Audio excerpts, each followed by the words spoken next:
from WKYC Studios, this is 3 News at 6 with Russ Mitchell and Christy Paul.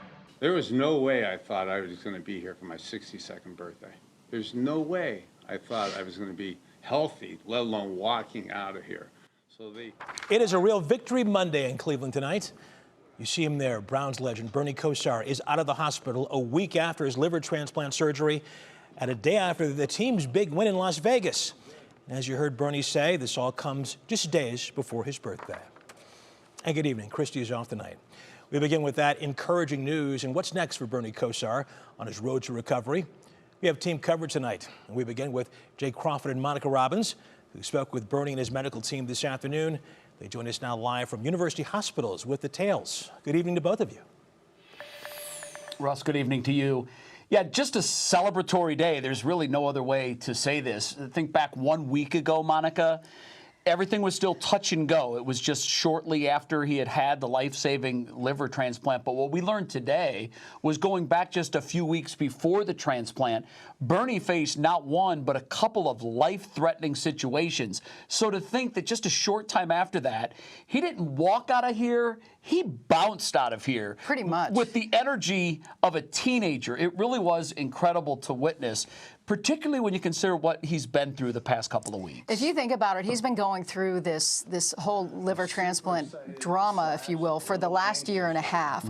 And the other interesting thing is that, you know, there was a liver that came available not once but twice, but unfortunately those organs were unsuitable. So it's been an emotional roller coaster for him. So when this liver finally became available, you know, the donor, it was a directed liver, and this was such an emotional moment, and he finally got this transplant. You know, it was transformative in so many different ways, but a couple of interesting things. First of all, how long the surgery was. You know, it was faster than most would realize, and also how he got out of the hospital, you know, basically a little sooner than some would think, but on par with what, you know, Bernie Kosar would do. So listen what his doctor had to say about his surgery. The operation time is usually, I would say, on average around 6 hours. So 5 hours was a little bit faster.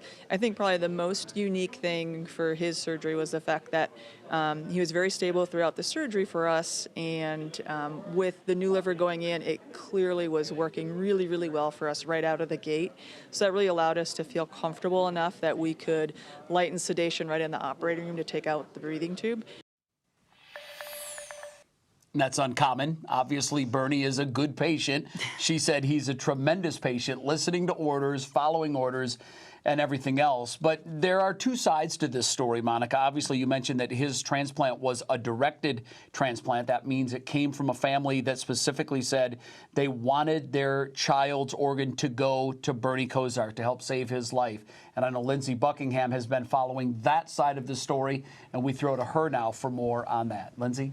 Hi, guys. Well, Bryce Dunlap was a devoted Cleveland Browns fan, and when he died unexpectedly just over a week ago, his family made a choice that honored exactly who he was.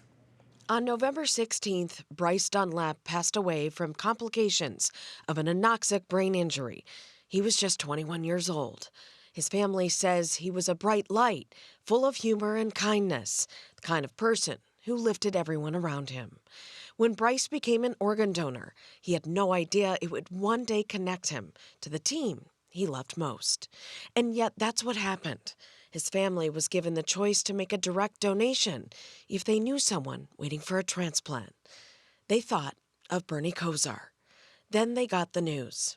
It was all meant to be. The gift of life from a lifelong Browns fan to a Browns legend. A match truly made in heaven. Bryce's family believes he's celebrating from beyond now, knowing he saved someone he's supported his whole life. Now they're asking people to become an organ donor in Bryce's name, to honor his gift and keep his legacy alive. Now, earlier today, I spoke with Bryce's family, and they told me we are so happy for Bernie being released so he can continue to recover in comfort. We truly believe that Bryce is looking down and is so proud that he helped a Browns legend. And that is what is getting us by. Bryce was an amazing boy with the biggest heart. Now, Monica and Jay, I understand you got the opportunity to read that statement to Bernie. Tell us how he reacted. Yeah, Lindsay, as you can imagine, when you hear that for the first time and how powerful and how emotional that is, I'm not sure that there's a connection or a bond that two people can have that's stronger than that. And obviously, when Bernie heard those words for the first time here at University Hospitals just a short while ago, he was moved for sure. Listen. So I'm trying not to cry first. I love him. Yes, he's looking down on me. And I'm so thankful for that. But he's also within me. I feel him within me. I know that sounds corny or out there. I feel him within me. There's more than me in me now. There's no doubt about that. I just love him and his family. You matter. And that, of course, is Bernie's moniker. He signed off on most of his social media posts with the "You Matter," and Bernie has made it a point over the last couple of days to make sure that everyone knows he will do everything he can the rest of his life to honor his donor, Bryce Dunlap. He is so grateful for that. And one of the things he's hoping is that people consider organ donation, and considering it's Thanksgiving week, it's a great thing to talk about with the family at the dinner table this week as well. Absolutely. Russ, back to you. Okay, Jay and Monica, thank you so much.